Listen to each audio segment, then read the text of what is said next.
மாணவர்களே, குருகுலம் நிகழ்வில் உங்களை சந்திப்பதில் பெருமகிழ்ச்சி அடைகின்றேன்.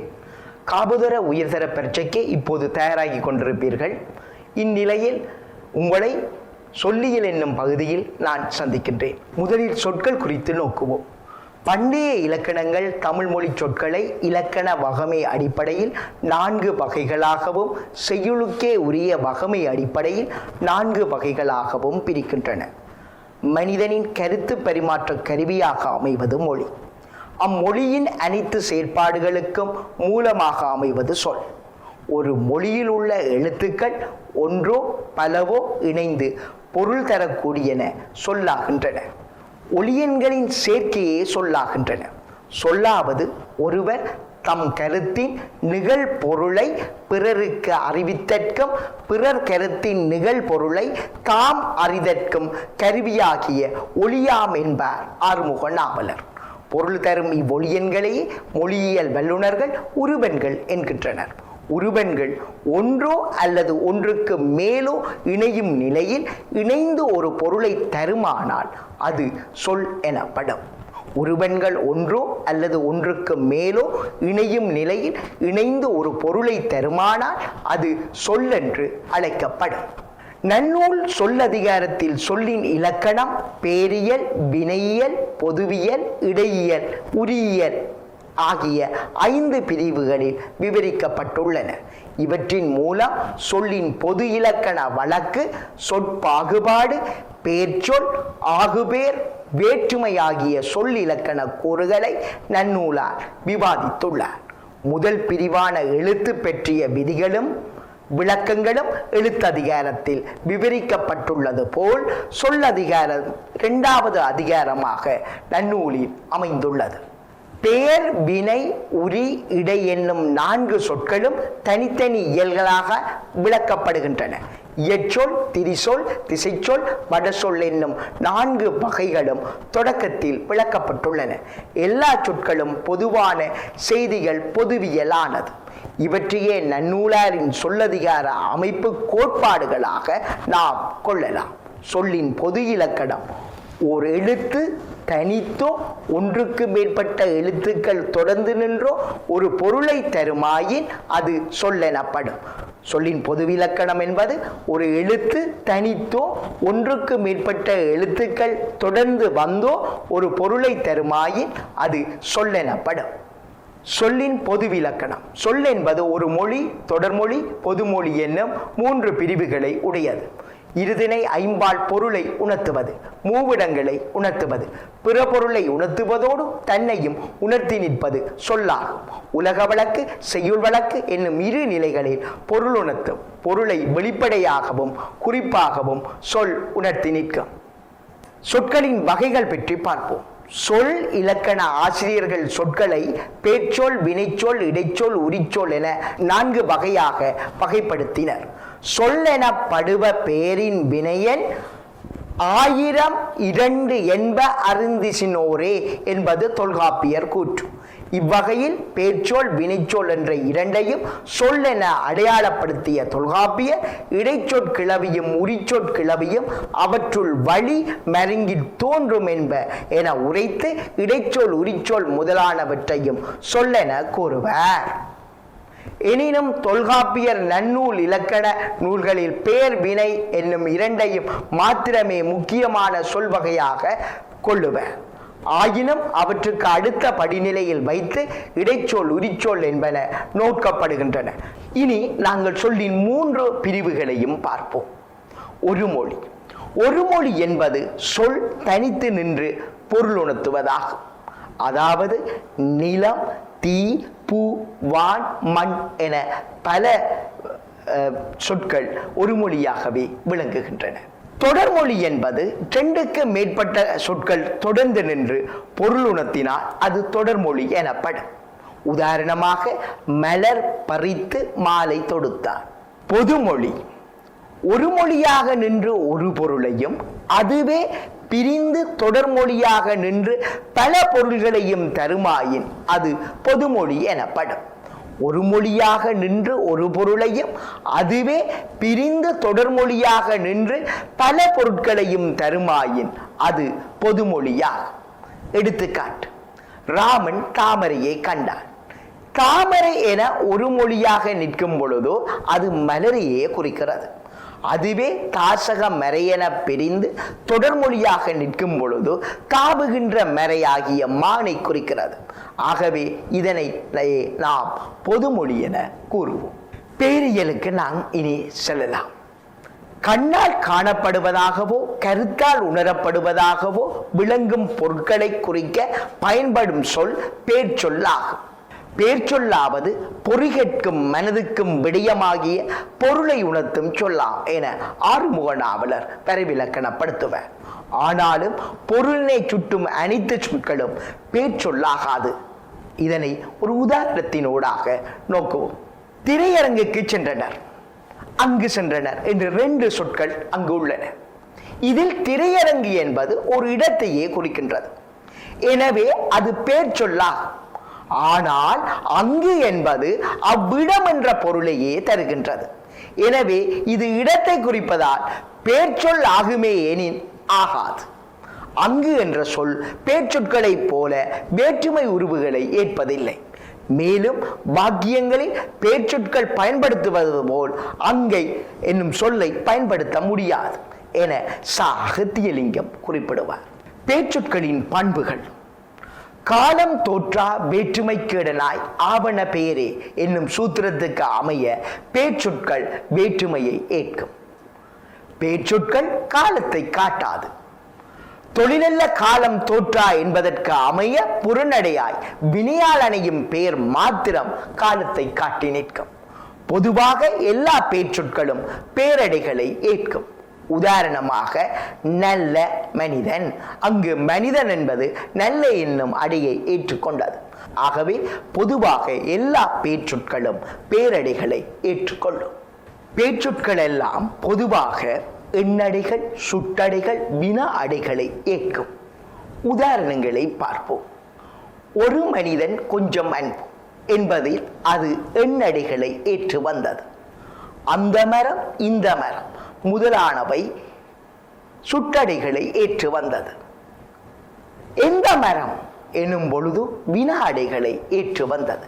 ஆகவே பேர்ச்சொற்கள் எல்லாம் பொதுவாக எண்ணடைகளை ஏற்கும். பேர்ச்சொற்கள் பொதுவாக ஆக ஆகி என்னும் வீதிகளை பெற்று வினையடையாக செயற்படும் என்பர்.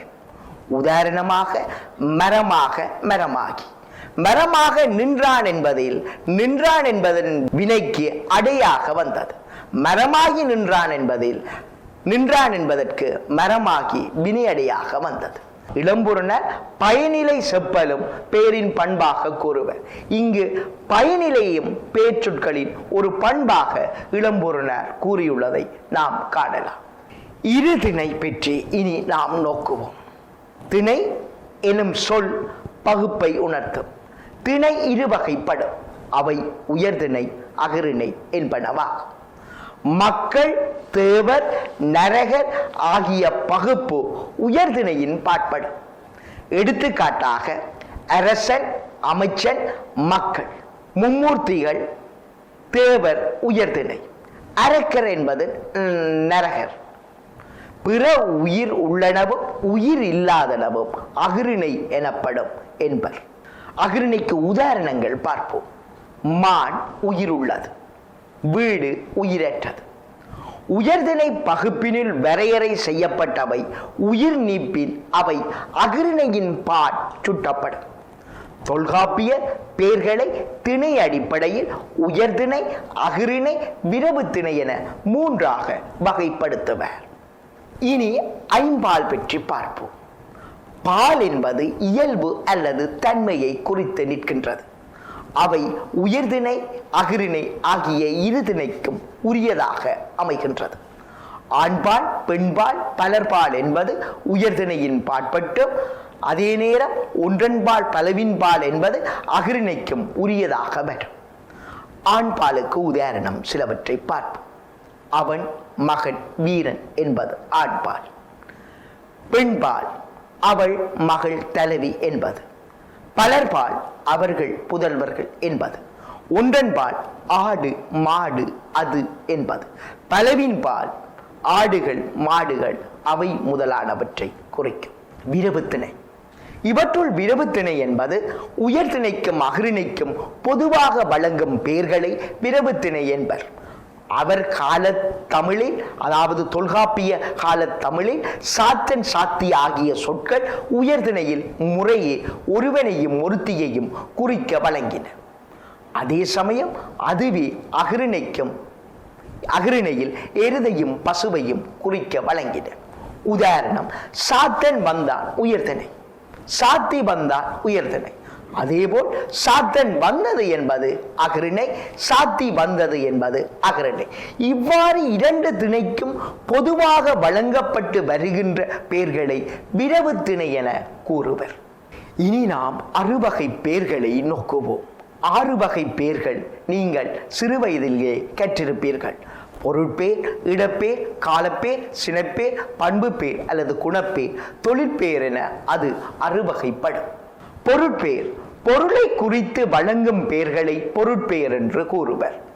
இளங்கோ, செல்வி, வண்டி, குதிரை, கிளி முதலான பலவற்றை சொல்லலாம். இடப்பேர் இடங்களை குறிக்கும் பெயர்களை இடப்பெயர் என்பர். உதாரணம், தமிழ்நாடு, கடற்கரை, இலங்கை, முற்றம், பூங்கா, பள்ளி என அடுக்கிக் கொண்டு போகலாம். காலப்பேர் காலங்களை குறிக்கும் பேர் காலப்பேராகும். இரவு, முற்பகல், நட்பகல், மாதம் என அது விரிந்து செல்லும். சினைப்பேர் சினை என்றால் உறுப்பு, உறுப்புகளை குறிக்கும் பெயர்களை சினைப்பேர் என வகைப்படுத்துவர். கை, கால், கண், செவி என்பன சினைப்பேர்கள். குணப்பேர் பண்புகள் சுட்டி நிற்கும் பெயர்கள் குணப்பேர்கள் ஆகும். உதாரணம், வெண்மை, செம்மை, நன்மை, தீமை, வட்டம், சதுரம் என அடுக்கிக் கொண்டு போகலாம். குணப்பேர் இவ்வாறு உலகில் உள்ள பொருள்களுக்குரிய பண்புகளை நிறம், அளவு, வடிவம், சுவை அடிப்படையில் பிரித்து நோக்குவர். வெண்தாமரை, கருங்குதிரை முதலானவை நிறத்தை குறித்து வந்த குணப்பேர்கள் ஆகும். இவற்றுள் வெண்மை, கருமை ஆகியவை முக்கியமாக பண்பை சுட்டி நிற்கின்றன. முப்பால், குறுங்கோல் என்பன 3 பால், குறுமை, கோல் என பிரித்து 3 குறுமை ஆகியன அளவு பெயர்களை சுட்டி நிற்கின்றன. இனி நாங்கள் வடிவம் பற்றி பார்ப்போம். வட்டக்கல், சதுரப்பலகை. இதில் வட்டம், சதுரம் என்பன வடிவு பண்பை குறித்து நிற்கின்றன. அதுபோல இன்சுவை, புலிக்குளம் என்பதில் இனிமை, புளிப்பு என்பன சுவை பண்பை குறித்து நிற்கின்றன. ஆகவே இவையும் பண்பு பெயர்களாகும். குணப்பேர் அன்பில்லாம், ஈகை உள்ளம். இவற்றுள் அன்பு, ஈகை ஆகிய குணங்களும் பண்பையே சுட்டி நிற்கின்றன. இவ்வாறு நிறம், அளவு, வடிவம், சுவை, குணம் ஆகியவற்றை அடிப்படையாக கொண்ட பெயர்கள் பண்பு பெயர்களாகும். தொழிற்பேர் தொழில் என்பது செயலை குறிக்கும். ஆகவே தொழிற்பேர் என்பது வினை அல்லது செயலை குறித்து வருகின்ற பெயர்களாகும். உதாரணம், படித்தல், பாடுதல், உண்ணல், உறங்கல், வருதல். தொழிற்பேர் எண், இடம், காலம், பால் ஆகியவற்றை உணர்த்தார் என்பதையும் மாணவராகிய நீங்கள் அறிந்திருத்தல் நல்லது. தல், அல், அம், ஐ, கை, வை, கு, பு, தி, சி, வி, உள், காடு, பாடு, அரவு, அடம், ஆணை, மை, தூ என்னும் பல விகுதிகள் தொழிற்பேருக்கு உரியனவாய் உள்ளன. இவற்றில் ஒன்று விகுதியாக நின்று தொழிலை உணர்த்துமாயின் அது தொழிற்பேர் எனப்படும். சில உதாரணங்களை நோக்குவோம். தல் விகுதி கொண்டு முடிகின்ற தொழிற்பேர் நடத்தல். அல் விகுதி கொண்டு முடிகின்ற பேர் ஆடல். அம்பிகுதி கொண்டு முடிகின்ற தொழிற்பேர் வாட்டம். இதுபோல் ஐவிகுதி கொண்டு கொலை, மைவிகுதி கொண்டு பார்வை, கூவிகுதி கொண்டு போக்கு, பூவிகுதி கொண்டு நடப்பு, மைவிகுதி கொண்டு நடவாமை, பூவிகுதி கொண்டு வரவு, தீவிகுதி கொண்டு மறதி முதலான தொழிற்பேர்கள் உள்ளன. இதுபோல மதி விகுதிக்கு தருமதியும், சி விகுதிக்கு புணர்ச்சியும், வி விகுதிக்கு புலவியும், உள்விகுதிக்கு விக்குளும், காடு விகுதிக்கு சாக்காடும், பாடு விகுதிக்கு கோட்பாடும், அரபு விகுதிக்கு தோற்றரமும், மானம் விகுதிக்கு வருமானமும், அடம் விகுதிக்கு கட்டடமும், ஆணை விகுதிக்கு வரானையும், தூவிகுதிக்கு பாய்த்தையும் நாங்கள் தொழிற்பெயராக கொள்ளலாம். தொழிற்பெயரை முதல்நிலை தொழிற்பெயர், முதல்நிலை திரிந்த தொழிற்பெயர் என இரண்டாக வகைப்படுத்துவர். முதல்நிலை தொழிற்பெயர்: காவலர் கள்ளனுக்கு ஓர் உதை கொடுத்தார். இங்கு உதை என்ற சொல் உதைத்தல் என்னும் தொழிற்பெயர் விகுதி பெறாது உதை என்னும் முதல்நிலை பெற்று மாத்திரமே நின்றது. இவ்வாறு விகுதியின்றி முதல்நிலை மட்டும் தொழிலை உணர்த்தி வருமாயின் அது முதல்நிலை தொழிற்பெயர் எனப்படும். முதல்நிலை திரிந்த தொழிற்பெயர்: கெடுவான் கேடு நினைப்பான் என்பது பழமொழி. இத்தொடரில் கெடுதல் என்னும் தொழிற்பெயரின் முதல்நிலை கெடு என்றே வந்துள்ளது. அது கேடு என்று திரிந்தது. இவ்வாறு வருவதும் முதல்நிலை திரிந்த தொழிற்பெயராகும் என கூறுவர். இடுகுறி பெயர்களை இனி நாம் நோக்குவோம். எவ்வித காரணமும் இல்லாமல் முன்னோர் இட்டு வழங்கி வரும் பெயர்கள் இடுகுறி பெயர்கள் எனப்படும். இடுகுறி பொது பெயர், இடுகுறி சிறப்பு பெயர் என இடுகுறி பெயர்களை இரண்டாக வகைப்படுத்துவர். மரம், பழம் முதலியன இடுகுறி பொது பெயர்களாகும். இடுகுறி சிறப்பு பெயர்கள் என்று கூறும் பொழுது மரத்துக்கு மாமரம், வேப்பமரம், ஆலமரம் என கூறும் பொழுது அது சிறப்பு பெயருடன் பொது பெயரும் இணைந்து வருகிறது. ஆரஞ்சு பழம், ஆப்பிள் பழம், வாழைப்பழம் என கூறும் பொழுது அதுவும் அவ்வாறே சிறப்பு பெயருடன் இணைந்து வருகிறது. இடுகுறி சிறப்பு பெயர் என்பது பொது பெயருடன் சிறப்பு பெயர் இணைந்து வருவதை குறித்து நிற்கும். காரண பெயர் பற்றி இனி நோக்குவோம். ஏதேனும் ஒரு காரணம் கருதி வழங்கப்படுகின்ற பெயர்களை காரண பெயர் என கூறுவர். எடுத்துக்காட்டாக நாற்காலி. நாற்காலி என்பது 4 கால்களை உடையது என பொருள்படும். பறவை. பறவை என்பது பறத்தலால் வந்தது ஆகும். வானூர்த்தி. வானில் செல்லும் மூர்த்தியை வானூர்த்தி என்பர். இவ்வாறு காரண பெயராக வருவது ஏதேனும் ஒரு காரணம் கருதி வழங்குகின்ற பெயராக அமையும். காரண பெயரை காரண பொது பெயர், காரண சிறப்பு பெயர் எனவும் பாகுபடுத்துவர். விலங்கு, பறவை, அணி முதலானவை காரண பொது பெயருக்கு சான்றாகும். பறக்கின்ற காரணத்தால் பறவை என்று கூறுகின்றோம். அணிவதால் அணிகலன் என்று கூறுகின்றோம். ஆகவே இதனை காரண பொது பெயர் என்று கூறுவர்.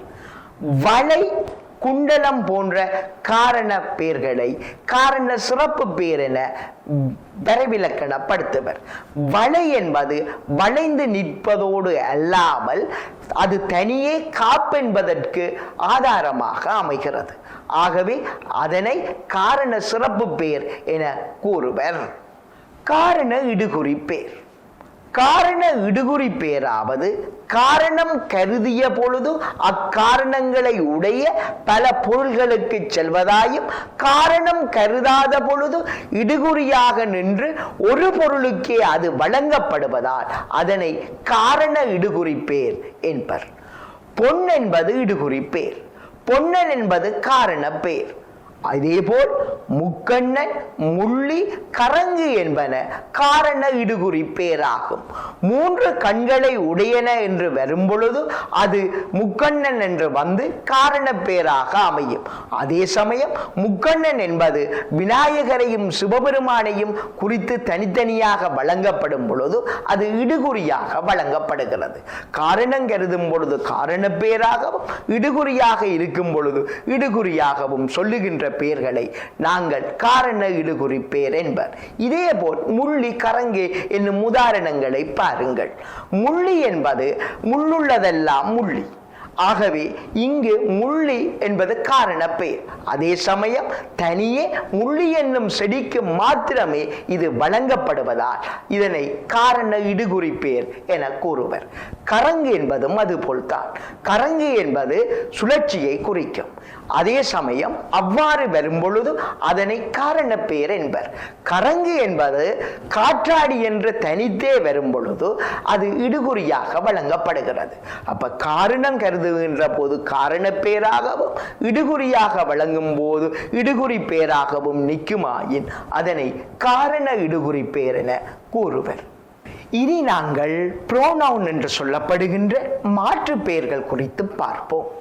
ஒவ்வொரு பெயர்ச்சொல்லுக்கு பதிலாகவும் பயன்படுத்தக்கூடிய பெயர்ச்சொற்களை மாற்று பெயர் என கூறுவர். நான், நீ, அவன், யார், யாரோ, யாராவது போன்ற பெயர்கள் மாற்று பெயர்களாகும்.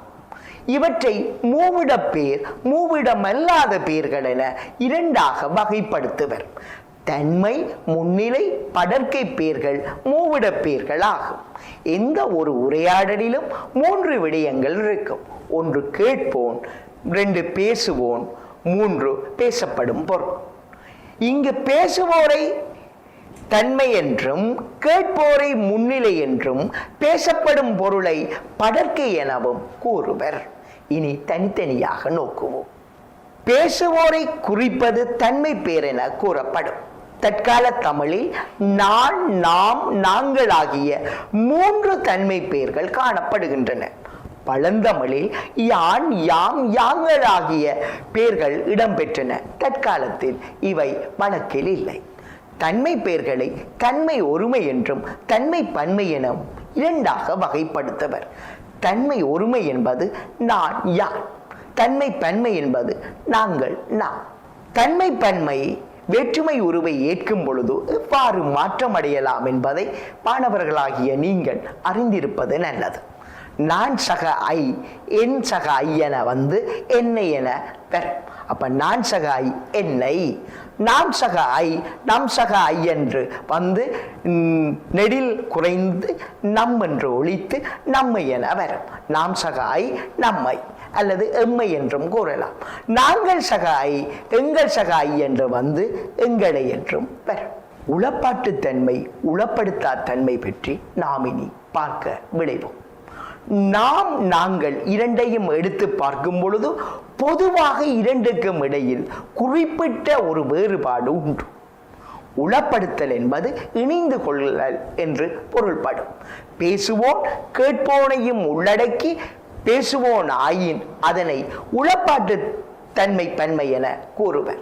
உதாரணமாக இது நம்முடைய பாடசாலை என்று கூறும் பொழுது அங்கு பேசுவோன் கேட்போனையும் உள்ளடக்கி பேசுகிறான். இனி உளப்படுத்தா தன்மைக்கு வருகிறோம். உளப்படுத்தா தன்மை பன்மை என்பது பேசுவோன் கேட்போனையும் உள்ளடக்கா பேசுவோன் ஆயின் அதனை உளப்படுத்தா தன்மை பன்மை என்பர். மலரவன் தமிழவனை நோக்கி இது எங்களுடைய பாடசாலை என கூறுகிறார். இங்கு அது மலரவனுடைய பாடசாலையாகவே காணப்படுகிறது. அதாவது பேசுவோன் கேட்போனை உள்ளடக்காது பேசுகிறார். ஆகையால் இதனை உளப்படுத்தா தன்மை பன்மை என கூறுவர். மாணவர்களாகிய நீங்கள் இது இருமுறை பரீட்சைக்கு வந்திருப்பதையும் அறிந்திருப்பீர்கள். முன்னிலை பெயர். உரையாடலில் கேட்போரை முன்னிலை என்று கூறுவர். தற்கால தமிழில் நீ, நீங்கள் ஆகிய 2 முன்னிலை பெயர்களாக உள்ளன. பழந்தமிழில் நீர், நீவிர், நீர் போன்றனவை இருந்துள்ளமையையும் நீங்கள் அறிந்திருப்பீர்கள். முன்னிலை பெயரை முன்னிலை ஒருமை என்றும் முன்னிலை பன்மை என்றும் இரண்டாக வகைப்படுத்துவர். முன்னிலை ஒருமை நீ, முன்னிலை பன்மை நீங்கள், நீயே, நீவீர், நீர் என்பது முன்னிலை பன்மை சொற்களாகும். இன்று நீர், நீவீர் என்பது வருவதில்லை. ஆனால் நீர் என்பது முன்னிலை ஒருமையாக யாழ்ப்பாண தமிழில் ஒலிக்கப்படுவதை நீங்கள் அறிந்திருப்பீர்கள். தன்மை முன்னிலை பெயர்களில் உயர்திணை அகிரிணை வேறுபாடு இல்லை என்பதும் நீங்கள் உணர்ந்திருப்பீர்கள். படர்க்கை பெயர்கள்.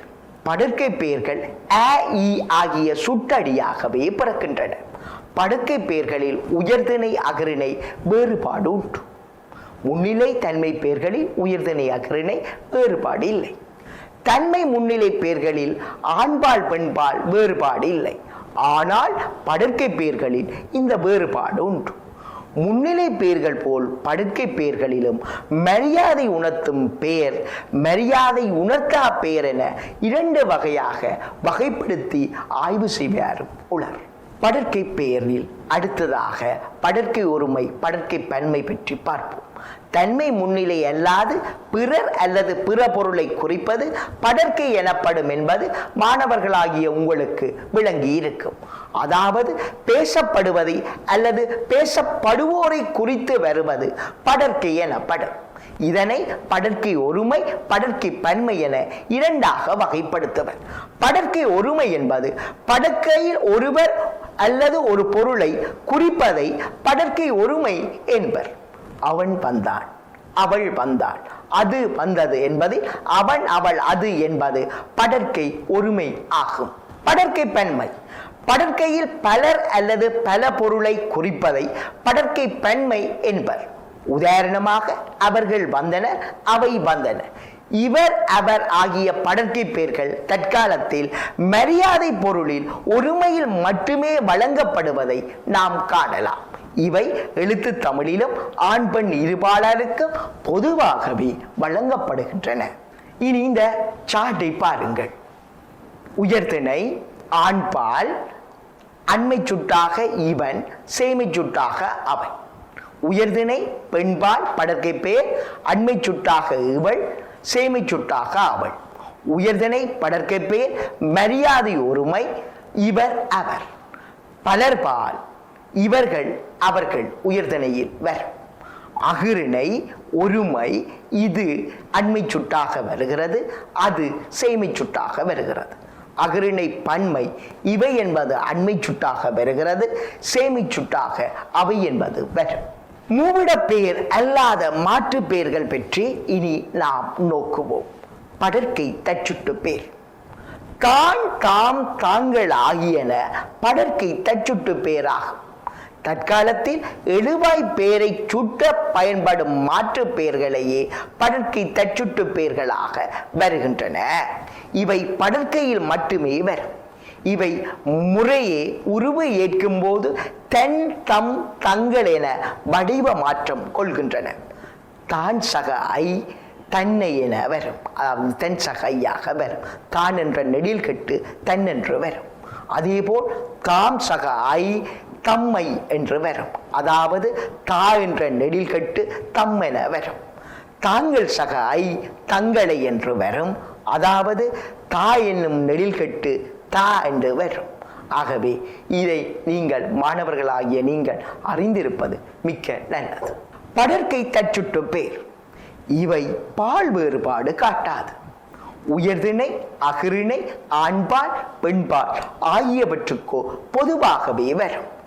உதாரணம், தமிழ்நேசன் தன் புத்தகத்தை தந்தார். மலர்விழி தன் வீட்டுக்கு போனாள். குருவி தன் கூட்டுக்கு திரும்பியது. இங்கு தமிழ்நேசன், மலர்விழி, குருவி என்பவற்றுக்கு தன் என்னும் தச்சுட்டு பேர் வந்தது. மேற்குறிப்பிட்ட வாக்கியங்களில் தன்னுக்கு பதிலாக அவன், அவள், அது முதலான படர்க்கை பெயர்களையும் பயன்படுத்தலாம் மாணவர்களே. உதாரணங்களை நோக்குவோம். தமிழ்நேசன் அவருடைய புத்தகத்தை தந்தார் என்னும் பொழுது தமிழ்நேசன் என்பதற்கு பதிலாக அவன் என்பது அவருடையதாக வந்திருக்கின்றது. மலர்விழி அவளுடைய வீட்டுக்கு போனாள். இங்கு மலர்விழிக்கு பதிலாக அவள் என்னும் சொல்லை நாங்கள் பயன்படுத்துகிறோம். அதேபோல் குருவி அதனுடைய கூட்டுக்கு திரும்பியது என்பதை குருவிக்கு பதிலாக அது என்னும் படர்க்கை பெயரை பயன்படுத்தியுள்ளோம். ஆகவே இதனையும் கவனத்தில் கொள்ளுங்கள்.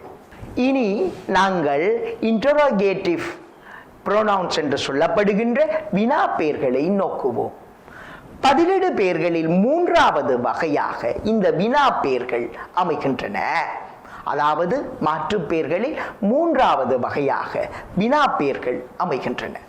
வினா பெயர்களை சுட்டு பெயர்களைப் போலவே ஒருமை பன்மை என்னும் எண் வேறுபாடு, ஆண்பால் பெண்பால் போன்ற பால் வேறுபாடு காட்டுவதாக அமையும்.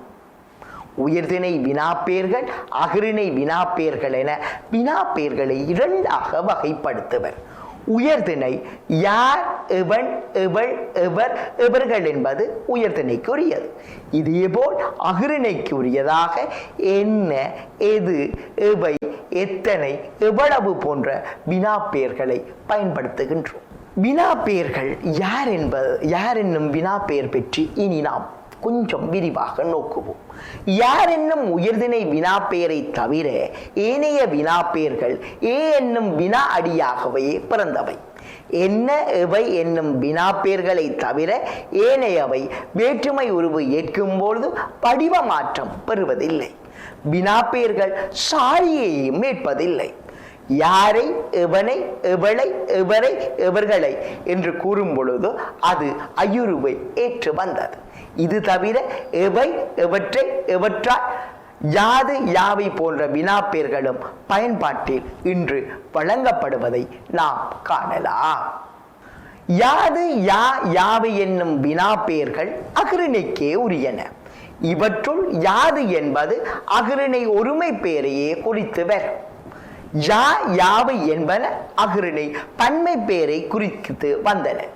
உதாரணங்களாக அவன் யாவன் இன்று இது சொல் வழக்கில் இல்லை. அவள் யாவல் இன்றும் இதுவும் சொல் வழக்கில் இல்லை.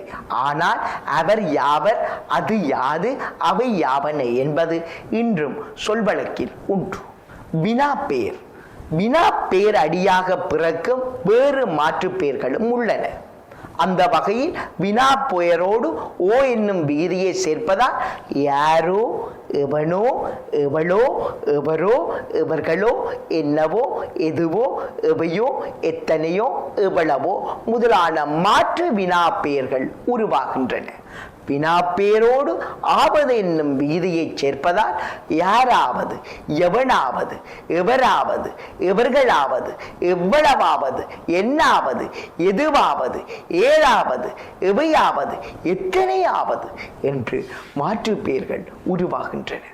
அளவு பெயர்கள் பற்றி இனி நாம் நோக்குவோம். தொல்காப்பியத்தில் அளவை பெயர்களை அளவு பெயர், நிறைப்பெயர், எண்ணு பெயர் என மூன்றாக வகைப்படுத்துவர். அளவு என்பதில் நீட்டல் அளவும் பருமன் அளவும் அடங்கும். நீள அகல உயரங்களை அளப்பது நீட்டல் அளவாகும். முகந்து அல்லது பெய்து நிறை கட்டியும் நிறுத்து கட்டியும் அழைப்பது நிறை அளவாகும். முழுமையான பொருள்களை எண்ணுவதும் முழுமை பொருளின் சிதைவை பகுத்து எண்ணுவதும் எண்ணளவு என பெயர் பெறும். அளவு பெயர்களில் அடுத்து உயர்திணை அளவு பெயர்களை நோக்குவோம். சிலர் பலர் என்பது உயர்திணை அளவு பெயர்கள் ஆகும். அதுபோல சில பல என வரும்பொழுது அதனை அஃறிணை அளவு பெயர்கள் என குறிப்பர். பல சில ஆகியவை வேற்றுமை உருவை ஏற்கும் போது அற்றுச்சாரியை பெறும் மாணவர்களே. புணர்ச்சியில் அற்றுச்சாரியை பெறும் பொழுது ஏலவே பகர உடன்படு மெய்யையும் அது ஏற்றுக்கொள்ளும்.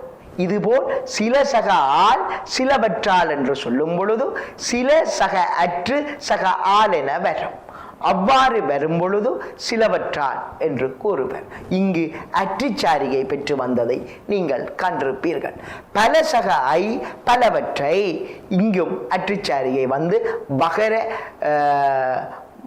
பகர உடன்படுமை தோன்றி புணர்ந்ததை நாம் பார்த்தோம். பல சக ஆள் பலவற்றால் என்று கூறும் பொழுது அங்கும் அற்றுச்சாரியை வந்து பகர உடன்படு மெய் தோன்றியது. இனி விழாவுக்கு பலர் வந்தனர் என்பதில் பலர் என்பது உயர்திணை அளவு பெயர்.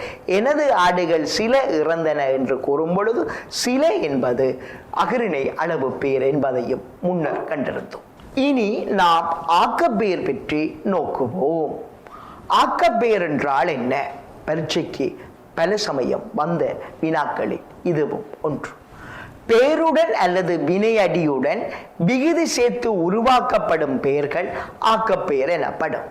பெயருடன் அல்லது வினையடியுடன் விகுதி சேர்த்து உருவாக்கப்படும் பெயர்கள் ஆக்கப்பெயர் எனப்படும்.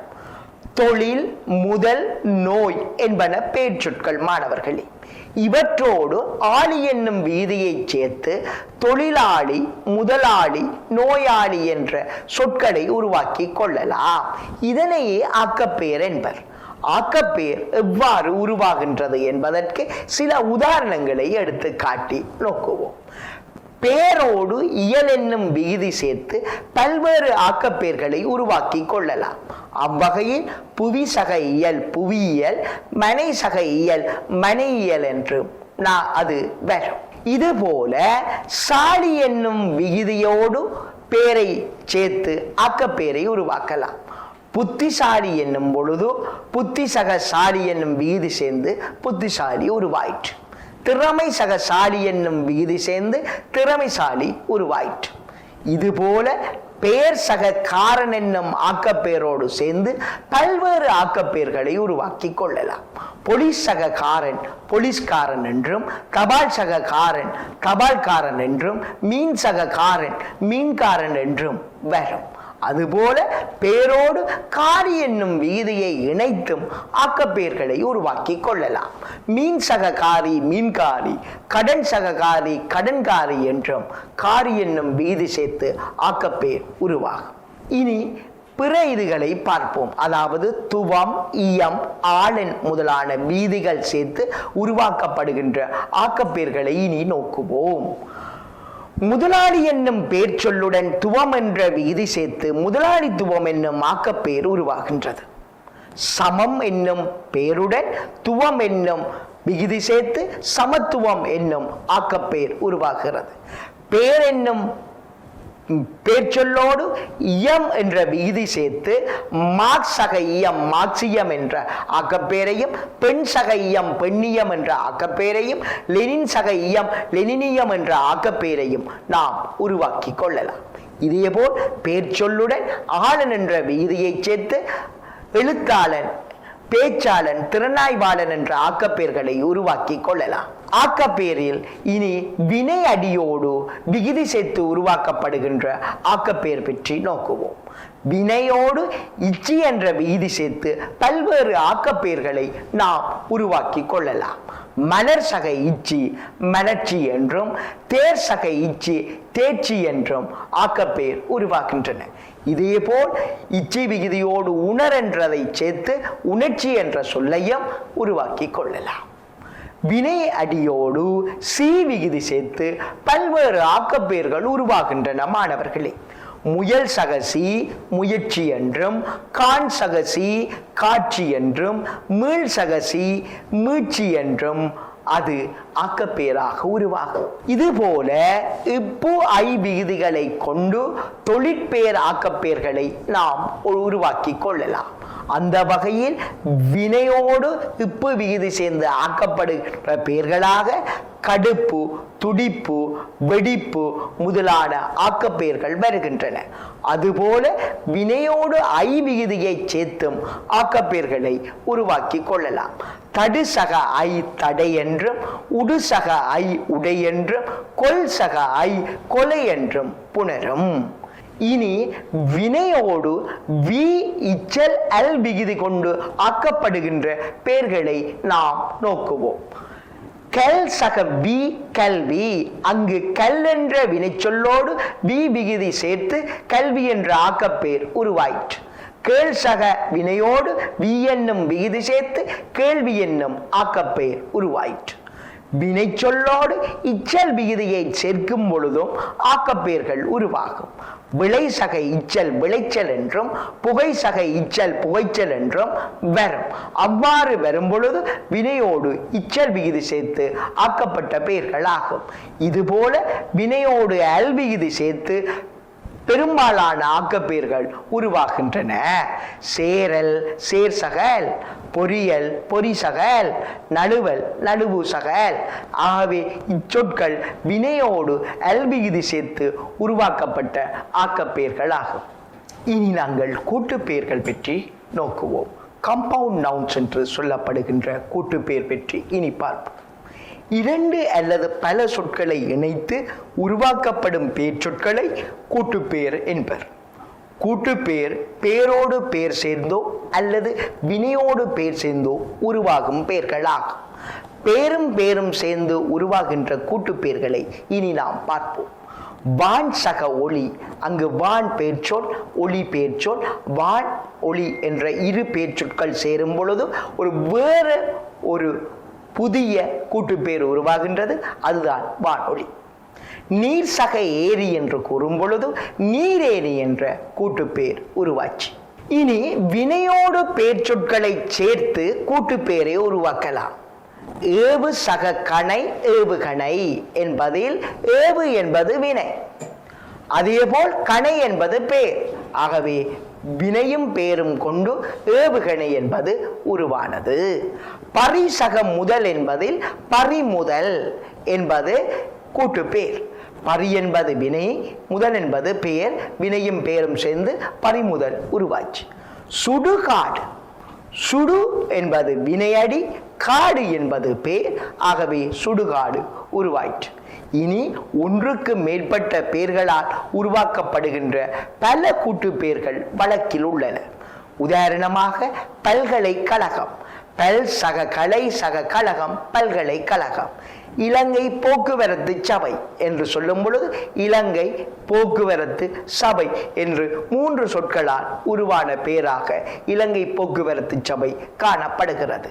இலங்கை பெட்ரோலிய கூட்டு தாபனம் என்னும் சொல்லும் பல்வேறு பெயர்கள் கொண்டு உருவாக்கப்பட்ட கூட்டு பெயர். அதுபோல் கூட்டு உறவு சங்கம், கூட்டுறவு சங்கம் என்பது 3 சொற்களால் ஆன கூட்டு பெயர் ஆகும்.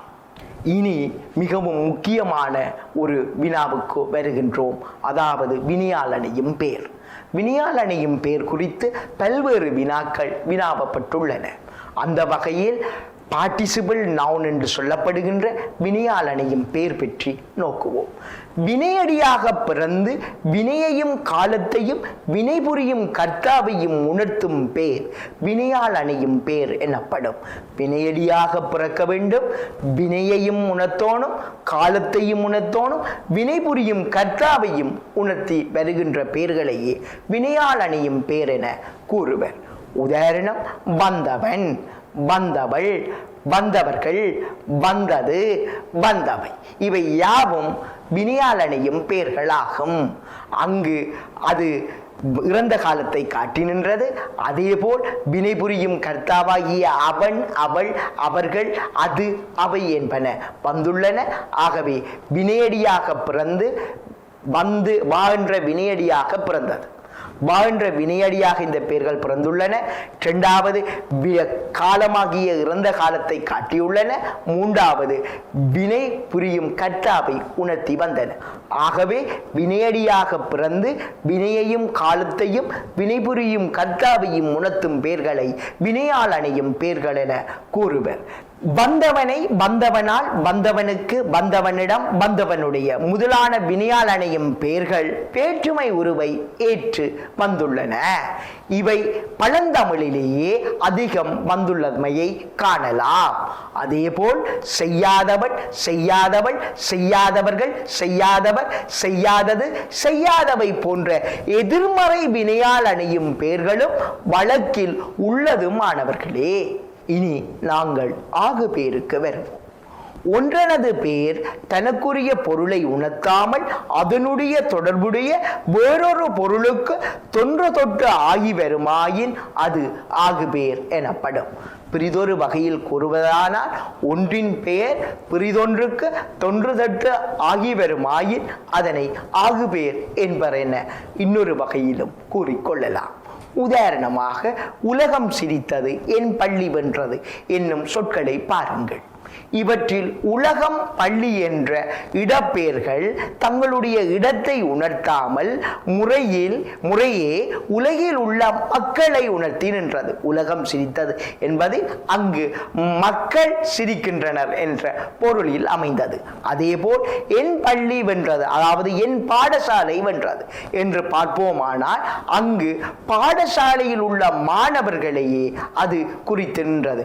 ஆகவே ஒன்றனது பெயர் பிரிதொன்றுக்கு தொன்று தொட்டு வழக்கில் வழங்கப்பட்டு வருமாயின் அதனை ஆகு பெயர் என கூறுவர். ஆகு பெயர்கள் இன்னொரு 13 ஆகு பெயர்கள் உள்ளன. அதில் பொருள் முதல் சூத்திரம் ஒன்றை பார்த்து 13 ஆகு பெயர்களையும் விரிவாக நோக்குவோம். நன்னூல் சூத்திரம்: பொருள் முதல் ஆரோடு அளவை சொல் தாணி கருவி காரியம் கருத்தன் ஆதையோர் ஒன்றன் பெயரால் அதற்கு இயை பிரிதை தொல்முறை உரைப்பன ஆகு பெயரே. பொருள் முதல் ஆரோடு அளவை சொல் தானி கருவி காரியம் கர்த்தன் ஆதியுள் ஒன்றன் பேரால் அதற்கு இயை பிரிதை தொல்முறை உரைப்பன ஆகு பேரே என நன்னூல் 290வது சூத்திரம் கூறுகிறது. பொருட்பேர், இடப்பேர், காலப்பேர், சினைப்பேர், பண்பு பேர், தொழிற்பேர் என்னும் அறுவகை பேரையும் கொண்டு வருவதுதான் பொருள் முதல் ஆரோடு. அதே சமயம் அளவை பெயர்கள் என்று சொல்லப்படுகின்ற எண்ணல், எடுத்தல், முகத்தல், நீட்டல் முதலான அளவு பெயர்களும் ஆகு பேருக்குள் அடங்கும். இது தவிர சொல் என்று சொல்லப்படுகின்ற சொல்லாகு பேரும், தானி என்று சொல்லப்படுகின்ற தானியாக பேரும், கருவி என்று சொல்லப்படுகின்ற கருவியாக பேரும், காரியம் என்று சொல்லப்படுகின்ற காரியாக பேரும், கர்த்தன் என்று சொல்லப்படுகின்ற கர்த்தாவாகிய பேர்களும் கர்த்தா ஆகு பேர் முதலானவையும் தம்மோடு தொடர்புடைய வேறு பொருளுக்கு பேராகி பண்டைய கால தொட்டுக்கு, அதாவது தொன்று தொட்டு வழங்கப்பட்டு வருமாயின் அதனையே நன்னூலார் ஆகு பேர் என கூறுகிறார். இனி 13 ஆகு பேரையும் பார்ப்போம். 1 பொருளாக பேர், 2 இடவாக பேர், 3 காலவாக பேர், 4 சினையாக பேர், 5 பண்பாக பேர், 6 தொழிலாக பேர், 7 அளவையாக பேர், 8 சொல்லாக பேர், 9 தானியாக பேர், 10 கருவியாக பேர், 11 காரியாக பேர், 12 கர்த்தாவாக பேர், 13 உவமையாக பேர். இது தவிர ஏனைய ஆகு பேர்களும், அதாவது அடையடுத்த ஆகு பேர் என்று சொல்லி பல்வேறு ஆகு பேர்களும் வழக்கத்தில் உள்ளது என்பதையும் நாங்கள் கருத்தில் கொள்ள வேண்டும். பொருளாகு பேருக்கு இனி வருவோம். முதல் பொருளின் பேர் அதன் சினை பொருளுக்கு ஆகி வருமாயின் அதனை பொருளாகு பேர் என கூறுவர். அதாவது முதல் பொருளின் பேர் அதனோடு தொடர்புடைய சினைக்கு ஆகி வருமாயின் அதனை முதலாகு பேர் என கூறுவர். முல்லை மனம் வீசியது என்ற உதாரணத்தை பாருங்கள். இதில் முல்லை என்பது முல்லை கொடியின் பேராகும். இங்கே மனம் வீசியது என்னும் குறிப்பால் இது சினை பொருளுக்கு ஆகி முல்லை பூவுக்கு ஆகி வந்துள்ளமையால் இதனை பொருளாகு பேர் என குறிப்பிடுவர். சினையாகு பேர் ஒரு சினை பொருளின் பெயர் அதன் முதல் பொருளுக்கு ஆகி வருவது சினையாகு பெயர் எனப்படும். உதாரணம், தலைக்கு 10 ரூபாய் கொடு. இதில் தலை என்னும் சினைப்பொருளின் பெயர் 10 ரூபாய் கொடு என்னும் குறிப்பால் அந்த தலையை உடைய மனிதனுக்கு ஆகி வந்ததை நாம் பார்க்கலாம். அதுபோல பிரிதொரு உதாரணத்தையும் இதற்கு நாம் பார்ப்போம். தோகை ஆடியது. இங்கு தோகை என்னும் சினைப்பேர் மயிலென்ற முதலுக்கு ஆகி வந்தமையால் இதனையும் சினையாகு பேர் என குறிப்பிடுவர். இடவாகு பேர் ஒரு இடத்தின் பெயர் அந்த இடத்தில் உள்ள பொருளொன்றுக்கு ஆகி வருமாயின் அதனை இடவாகு பேர் என்று கூறுவர்.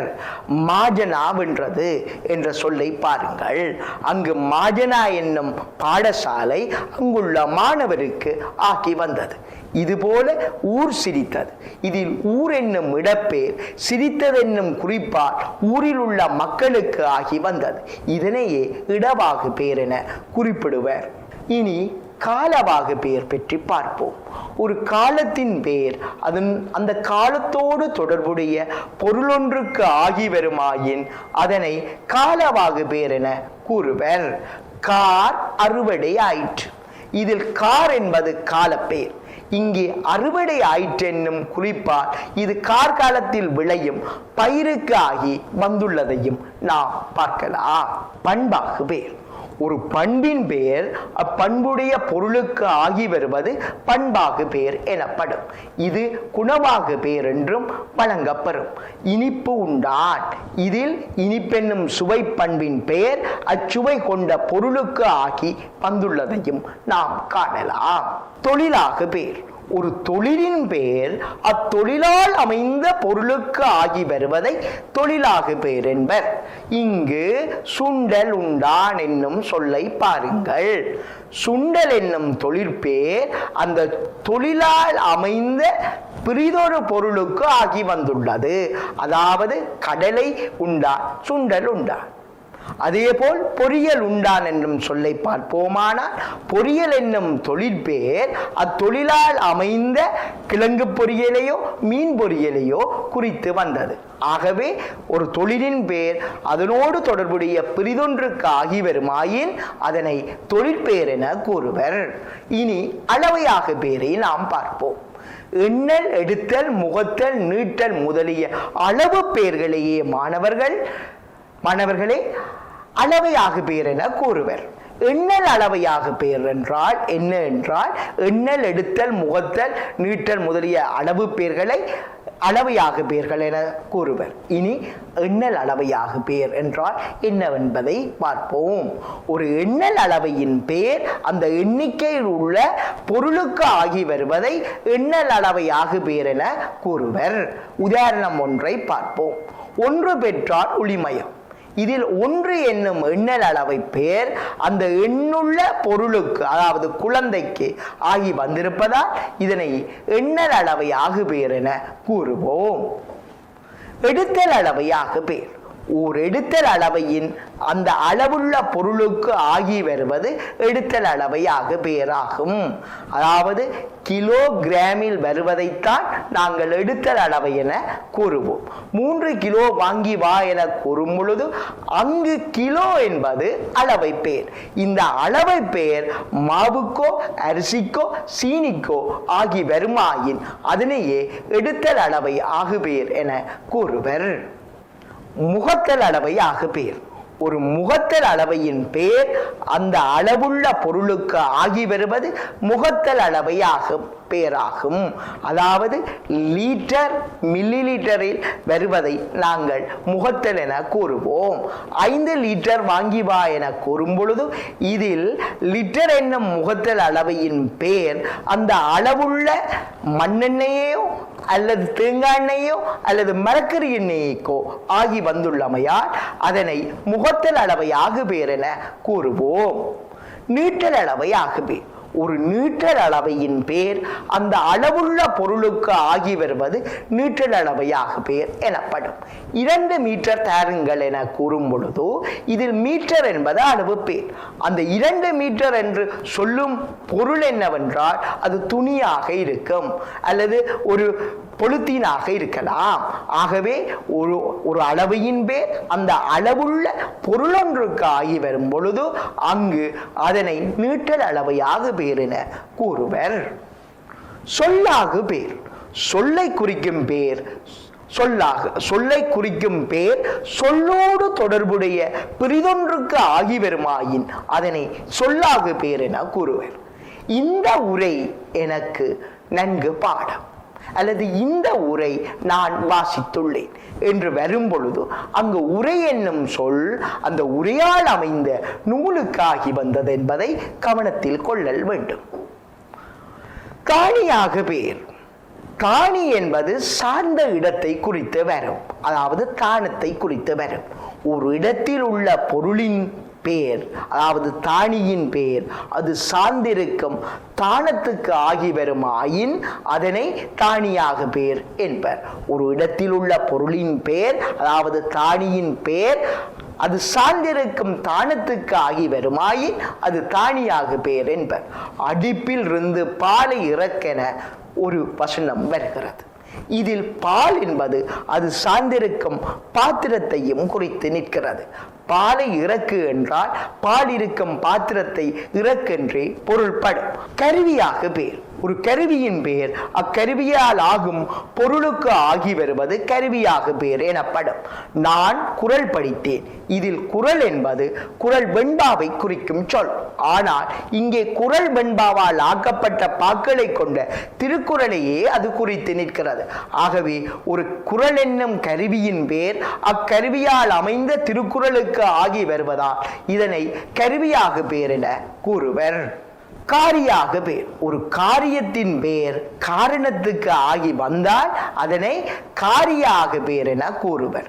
நான் அலங்காரம் படித்தேன் என்றால் அதனை ஒரு பாருங்கள். நான் அலங்காரம் கற்றேன் அல்லது நான் அலங்காரம் படித்தேன். இங்கு அலங்காரம் என்னும் சொல் அலங்காரத்தை கற்கும் நூலாகிய தண்டி அலங்காரத்துக்கு ஆகி வந்துள்ளது. ஆகவே இதனை காரியாக பேர் என கூறுவர். காரியாக பேர் என்றால் அதன் அதாவது ஒரு காரியத்தின் பேர் அதன் காரணத்துக்கு கருவிக்கு அதாவது காரணத்துக்கு கருவிக்காகி வருதலாகும். கர்த்தாக பேர் ஒரு கர்த்தாவின் பேர் அக்கர்த்தாவால் செய்யப்பட்ட பொருளொன்றுக்கு ஆகி வருமாயின் அதை கர்த்தாவாக பேர் என கூறுவர். இங்கு வள்ளுவர் மனப்பாடம், இவருக்கு வள்ளுவர் மனப்பாடம் என கூறினால் இதில் வள்ளுவர் என்னும் சொல் வள்ளுவரால் இயற்றப்பட்ட திருக்குறளுக்கு ஆகி வந்தது. ஆகவே ஒரு கர்த்தாவின் பேர் கர்த்தாவால் செய்யப்பட்ட பொருளுக்கு ஆகி வருமாயின் அதனை கர்த்தாவாக பேர் என கூறுவர். உவமையாக பேர் ஒரு உவமையின் பேர் அதனால் பெறும் உவமையத்துக்கு ஆகி வருவது உவமையாக பேர் எனப்படும். காளை வந்தான் என்னும் உதாரணத்தை பார்ப்போம். இதில் காளை என்னும் சொல் காளையை போன்ற வீரனுக்கு ஆகி வந்துள்ளது. ஆகவே காளை என்னும் உவமை வீரனுக்கு ஆகி வந்தமையால் அதனை உவமையாக பேர் என கூறுவர். மீண்டும் உங்களை சந்திக்கும் வரை விடைபெறுகின்றேன். நன்றி, வணக்கம்.